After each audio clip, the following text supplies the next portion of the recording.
Here we have a mixture made up of salt, sand, water, cooking oil, rocks, and screws. And here I'm going to show you how to separate it. The first thing you want to do is take another container and a strainer, like this, and you want to slowly pour your mixture into the strainer. What this is going to do is it's going to separate the liquids with the salt and the screws and rocks. If you pour slowly, you'll see that some of the screws, or all the screws and rocks, were there. There's also some sand in the bottle, but not all of the sand's in the bottle. There's still some sand left here. To get that out, the first thing I'm going to do is come to this bottle, and I'm going to pour my mixture into the bottle, just like this. Slowly, to make sure you don't spill.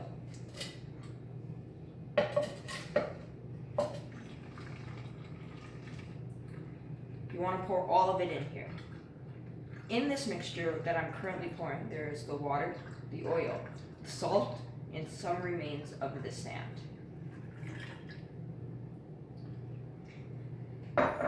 Now I'm going to put on the lid, which was made by sticking a straw through a drilled hole in the lid. With these clamps, I'm going to clamp down on the straw to stop any liquid from coming out before I want it to be. So just clamp down on it. Then I'm going to go to my other container. And what I'm going to do is if I turn it over, you can see where the water and oil separate since they do not mix. And I'm just going to release the clamp just like this and let the water pour out of the bottom. But I want to try to leave the oil in the bottle.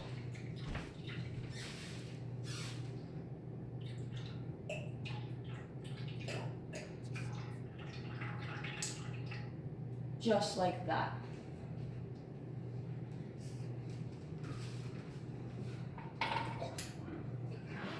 So what I have now is the water and the oil. As you can see, I can pour the oil into here.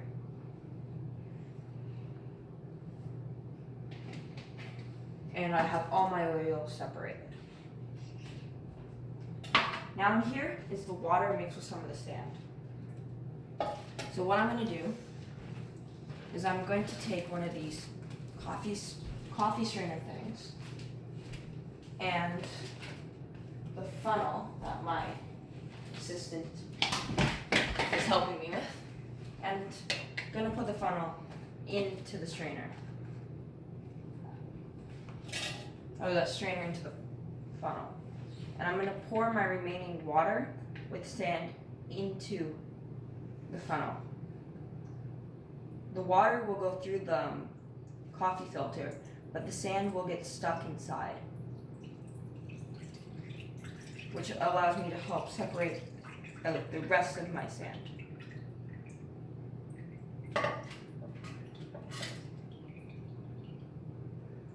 So the rest of the sand is in here with this here. So I'm just going to pour in that sand there and leave it to dry. So in here I have the water and salt. What I'm going to do is I need the bowl. So to separate the water and the salt, I'm going to pour the water into this bowl. I do not have a distiller here, but what they do is they heat up the water to go into a water vapor, and then they collect the water vapor and put it through a tube into another cup. This separates the water and the salt. As the water evaporates, the salt will be left behind in crystals. So I'm just going to put the bowl in here and put it onto our stove and turn on the fire. So now I just have to wait for the water to evaporate, and we'll be back when that happens. So because the glass wasn't heating up enough, we had to pour the liquid and salt into the frying pan without the glass there. So now it's actually heating up, so we're just going to continue to let that boil.